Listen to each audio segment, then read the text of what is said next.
नमस्कार, आप सभी का स्वागत खेत खलिहान में। मैं हूं मुकुल शर्मा। खेत खलिहान में हर रोज़ आपको अलग अलग विषय पर हम जानकारी देते हैं।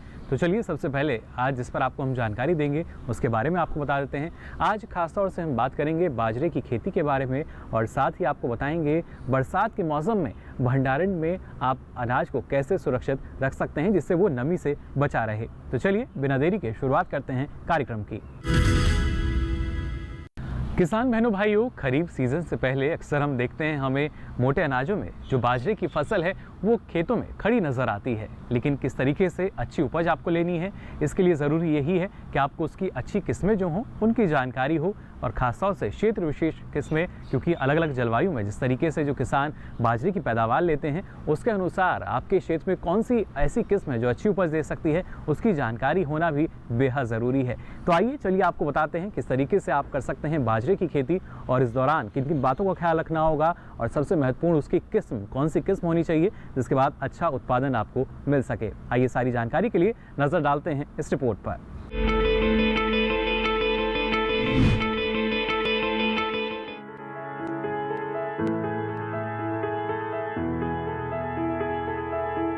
भारत में बाजरे को एक प्रमुख भोजन व चारा के तौर पर शुष्क एवं अर्ध शुष्क क्षेत्रों में उगाया जाता है। ये इन क्षेत्रों में पौष्टिकता का उत्कृष्ट स्रोत है। पौध के रूप में बाजरा आनुवांशिक और वानस्पतिक मिश्रण का अच्छा उदाहरण है। समृद्ध कृषि क्षेत्रों में ये हरे चारे का भी अच्छा स्रोत है तथा फसल चक्र प्रणाली में इसका महत्वपूर्ण स्थान है। विश्व में बाजरा के उत्पादन की दृष्टि से भारत का प्रमुख स्थान है, क्योंकि यहाँ 90 लाख से 1 करोड़ हेक्टेयर क्षेत्र में बाजरे की खेती की जाती है। बाजरे की खेती के प्रमुख राज्य राजस्थान, महाराष्ट्र, गुजरात, उत्तर प्रदेश तथा हरियाणा है। इनमें देश की कुल उपज का 90% उत्पादन होता है। बाजरे की खेती अधिकतर कम उपजाऊ और बलुई मिट्टी में की जाती है, जिसमें बहुत कम या नहीं के बराबर उर्वरकों की आवश्यकता होती है। इन क्षेत्रों में वर्षा 200 से 500 मिलीमीटर के बीच होती है। बाजरे की फसल में अधिक तापमान, सूखा, लवणता सहन करने की विलक्षण क्षमता होती है।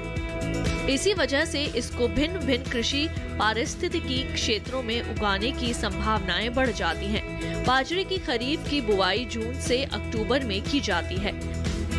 रबी में नवंबर से फरवरी में बुवाई की जाती है। अब गर्मी में मार्च से जून में भी इसकी खेती करने का प्रचलन तेजी से बढ़ रहा है। 60 से 70 के दशक में उच्च पैदावार वाली संकर प्रजातियों के विकास से उत्पादन वृद्धि की शुरुआत हुई। निरंतर वैज्ञानिक शोध और विकास के प्रयासों से उत्पादन में स्थिरता की समस्या का निदान हुआ है और उत्पादकता बढ़ी है। सन 1990 से 80 से 85 दिनों में तैयार होने वाली बाजरे की आनुवांशिक उन्नत प्रजातियों से खरीफ या ग्रीष्म फसलों में और अधिक उन्नत उत्पादन संभव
उत्पादन के लिए हाइब्रिड यानी संकर या प्रमाणित बीजों को ही बोना चाहिए।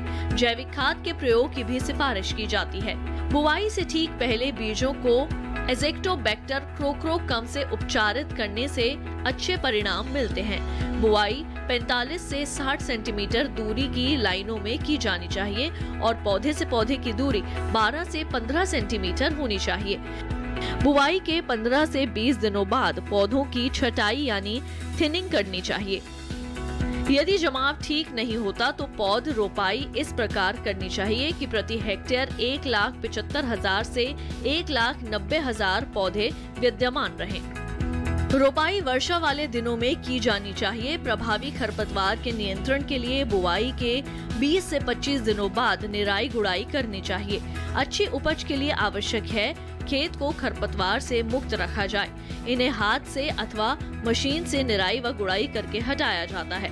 यदि खरपतवार ज्यादा हो तो आधा किलोग्राम प्रति हेक्टेयर की दर से एट्राजिन का छिड़काव अंकुरण से पहले किया जाना चाहिए, जिससे अच्छे परिणाम मिलते हैं। अधिकाधिक सूखा प्रभावित क्षेत्र यानी A1 जोन में 40 किलोग्राम नत्रजन और 20 किलोग्राम फास्फोरस उर्वरक प्रयोग किया जाना चाहिए। पर्याप्त नमी वाले अर्थात A और B जोन में उर्वरक की आवश्यकता 60 किलोग्राम नत्रजन और 30 किलोग्राम फास्फोरस को होती है। सिंचाई सुविधा वाले क्षेत्रों में 125 किलोग्राम नत्रजन, 62.5 किलोग्राम फास्फोरस उर्वरक का इस्तेमाल उपयुक्त माना जाता है। बुवाई के समय नत्रजन की आधी मात्रा और फास्फोरस उर्वरक की पूरी मात्रा का प्रयोग किया जाना चाहिए। नत्रजन की शेष आधी मात्रा का प्रयोग बुवाई के 4 से 5 दिन के बाद किया जाना चाहिए। बाजरा मुख्यतः बरसाती फसल है, फिर भी फूल आने की स्थिति में इसमें सिंचाई से फायदा होता है।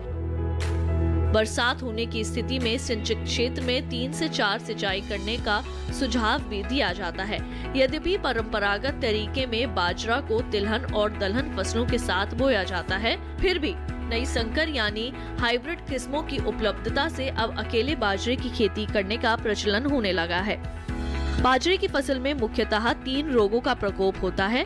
ये है डाउनी मिल्ड्यू यानी जोगिया रोग, स्मट यानी कांगियारी रोग और एगर्ट यानी चेपा रोग।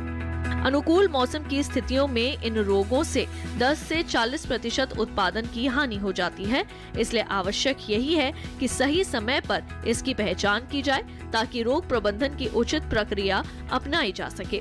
डाउनी मिल्ड्यू यानी जोगिया रोग में संक्रमित पौधे बुआई से 7 से 10 दिन के बाद क्लोरोटिक यानी हरियाली विहीन तथा पीले हो जाते हैं। अत्यधिक संक्रमण तथा शुष्क होने पर पौधों की वृद्धि रुक जाती है। बाद की स्थिति में फूल पत्तों के आकार में बदल जाते हैं। स्मट यानी कांगियारी रोग के लक्षण इस प्रकार हैं: संक्रमित पुष्प तथा डिंबक ग्रंथि कणवा सुराही में परिवर्तित हो जाते हैं।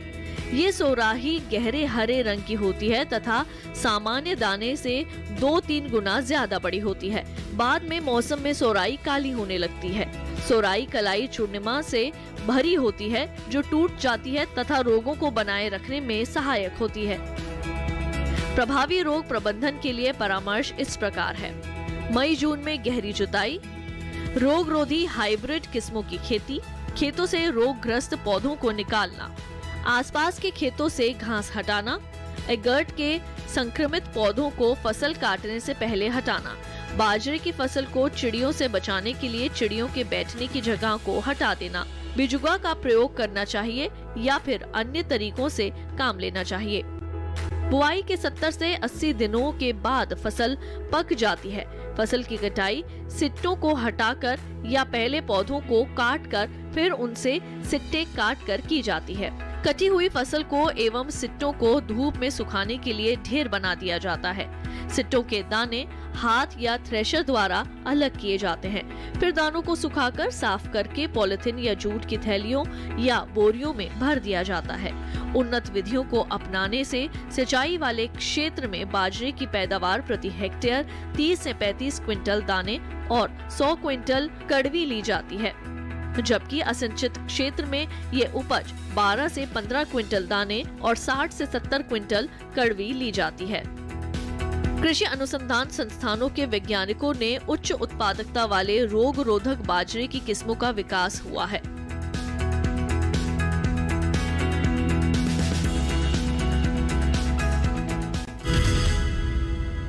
तो जाना आपने न सिर्फ मोटे अनाज बल्कि हरे चारे में भी जिसका इस्तेमाल किया जाता है बाजरे की अगर बात की जाए, इसकी सफलतापूर्वक आप खेती कैसे कर सकते हैं, कुछ सावधानियां आपको ज़रूर अपनानी होगी, उसके बाद अच्छी उपज इसकी आपको मिल सकेगी। फिलहाल खेत खलिहान कार्यक्रम में वक्त हो चला एक छोटे से ब्रेक का। ब्रेक से लौटेंगे तो आपको बताएंगे बारिश के मौसम में भंडारण में अनाज को नमी से आप कैसे बचा सकते हैं। कहीं मत जाइए, देखते रहिए खेत खलिहान। ये कामयाबी है अन्नदाता की, ये कहानी है खेत और खलिहानों की। कैसे करें अपने पशुओं की देखभाल, जानिए गांव-गांव के किसानों का हाल। देखिए गांव किसान सोमवार से शुक्रवार दोपहर 12:05 पर। बीमारियों से कैसे बचेगी फसल, मवेशियों की मुश्किलों का क्या है हल, कहां से लाएं बीज, कितनी लगेगी खाद, किसानों के हर फोन का विशेषज्ञ देंगे जवाब। देखिए हेलो किसान लाइव सोमवार से शुक्रवार शाम 6 बजे। ब्रेक के बाद आप सभी का एक बार फिर स्वागत खेत खलिहान में।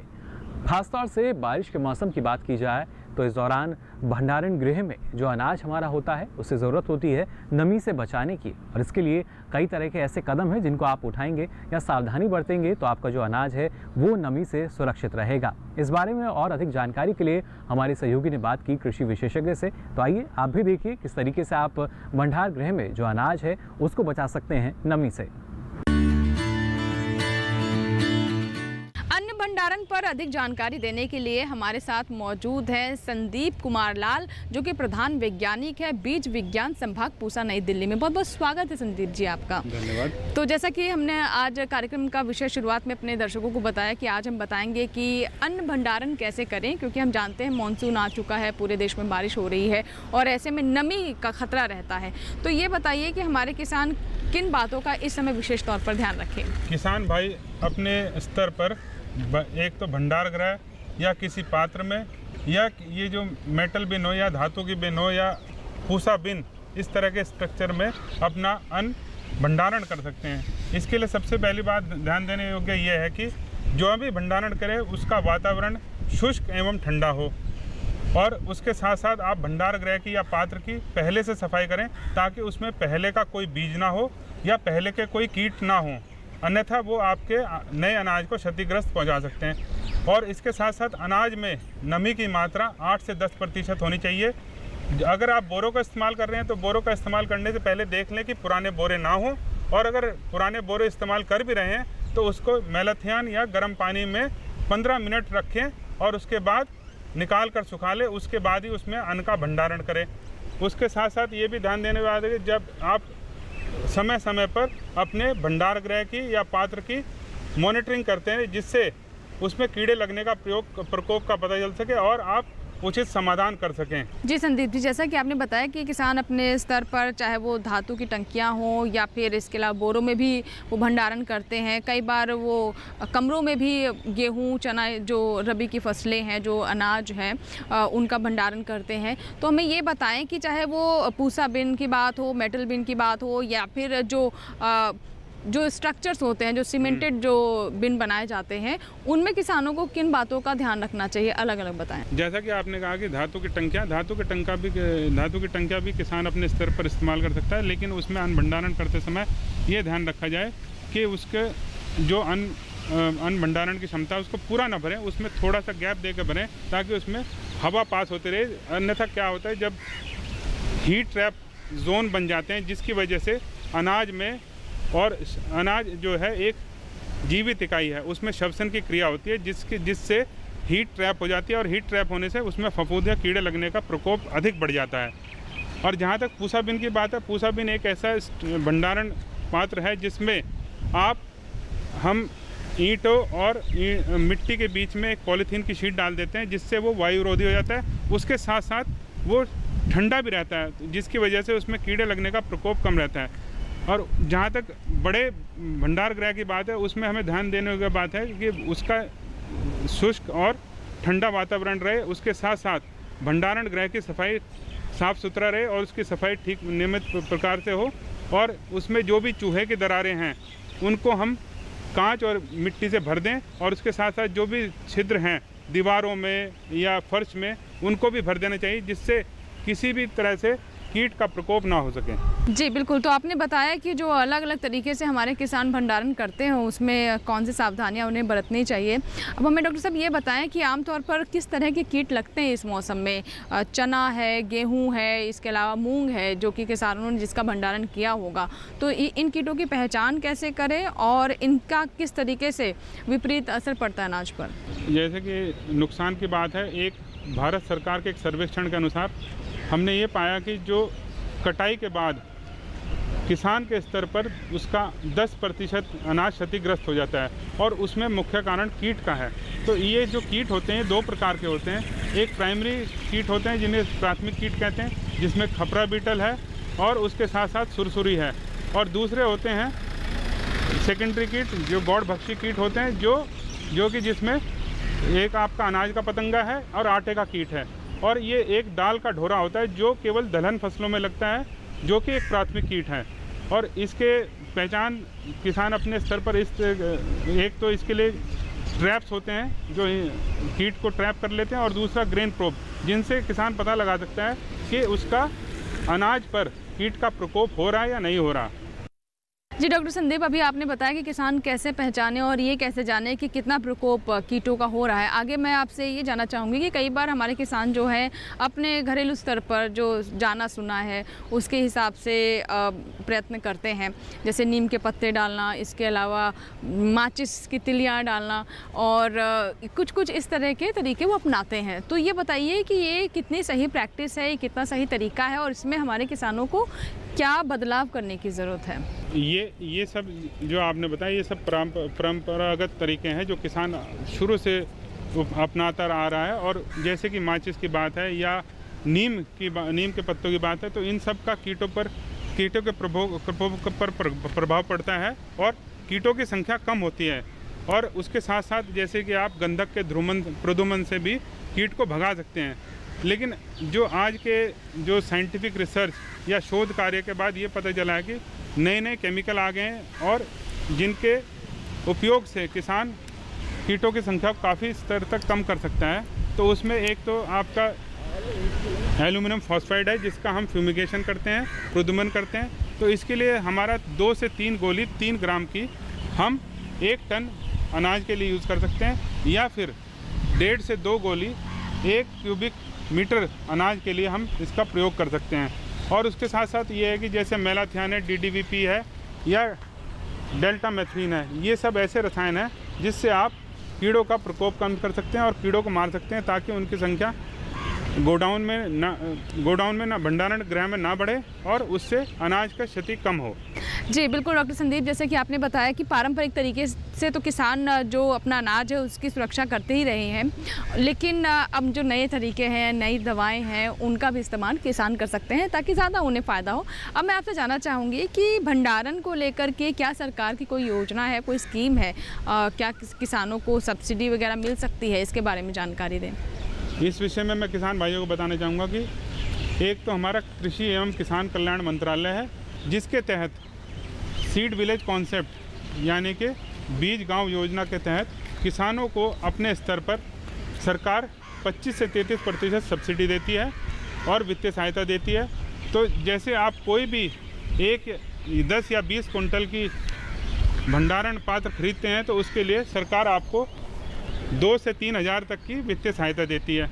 उसके साथ साथ दूसरा है इंफ्रास्ट्रक्चर स्ट्रेंथनिंग में, जिसमें स्टोरेज गोडाउन यानी कि भंडारण गृह के निर्माण के लिए सरकार वित्तीय सहायता देती है। इसके अलावा उपभोक्ता मामले, खाद्य एवं सार्वजनिक वितरण जो मंत्रालय है उसके तहत भी FCI भंडार गृह के निर्माण के लिए वित्तीय सहायता का प्रावधान है। और इसके साथ साथ जो हमारा नाबार्ड है, राष्ट्रीय कृषि एवं ग्रामीण विकास बैंक, यह भी warehouse infrastructure fund provide करता है। बिल्कुल डॉक्टर संदीप, आपने बताया कि कौन कौन सी सरकारी योजनाएं हैं और किसान इसका कैसे लाभ उठा सकते हैं, उन्हें सब्सिडी भी मिल सकती है। तो आगे मैं आपसे जानना चाहूँगी कि क्या किसानों के लिए किसी तरह की ट्रेनिंग, प्रशिक्षण की भी व्यवस्था है? क्या इसका भी आयोजन सरकार की तरफ से किया जाता है जिसमें किसान भाग ले सकें और समझ सकें कि नए जो वैज्ञानिक तरीके हैं वो कौन से हैं, कैसे वैज्ञानिक तरीक़ों से भंडारण करें? जहाँ तक किसानों के प्रशिक्षण की बात है, भारत सरकार की कई योजनाएं हैं जिसके तहत किसानों को प्रशिक्षण दिया जा सकता है। और हमारा जो पूसा संस्थान है उसमें ये बीज विज्ञान एवं प्रौद्योगिकी संभाग तथा कीट विज्ञान विभाग, यहाँ पर नियमित तौर से किसानों को प्रशिक्षण दिया जा सकता है जिससे वो बीज एवं अनाज को सुरक्षित तरीके से भंडारण कर सके। इसके लिए जो भी किसान इच्छुक है वो हमारे विभाग में या कीट विज्ञान संभाग में संपर्क कर सकते हैं और उनके लिए उनके हिसाब से प्रशिक्षण दिया जा सकता है। डॉक्टर संदीप, बहुत बहुत धन्यवाद। आपने हमें जानकारी दी कि किसान कैसे बरसात के मौसम में अनाज का भंडारण कर सकते हैं ताकि उसमें किसी तरह का नुकसान ना हो। बहुत बहुत धन्यवाद आपका। तो जाना आपने किस तरीके से बारिश या बरसात के मौसम में जो आप अनाज भंडारित करते हैं उसको नमी से कैसे बचा सकते हैं। और इसमें अगर प्लास्टिक के कट्टों की हम बात करें, या आपको कोशिश करनी होगी कि ज़मीन से इन्हें थोड़ा सा ऊपर रखें, ज़मीन से सटा कर ना रखें, दीवार से सटा कर ना रखें, जिससे किसी भी तरीके से यहाँ पर जो नमी है वो आपके अनाज में ना आ सके। साथ ही आज कार्यक्रम में आपने जानकारी ली बाजरे की खेती को लेकर भी, लेकिन फिलहाल कार्यक्रम में वक्त हो चला आप सभी से विदा लेने का। फिर हाजिर होंगे नई जानकारी के साथ। फिलहाल के लिए दीजिए इजाज़त। नमस्कार।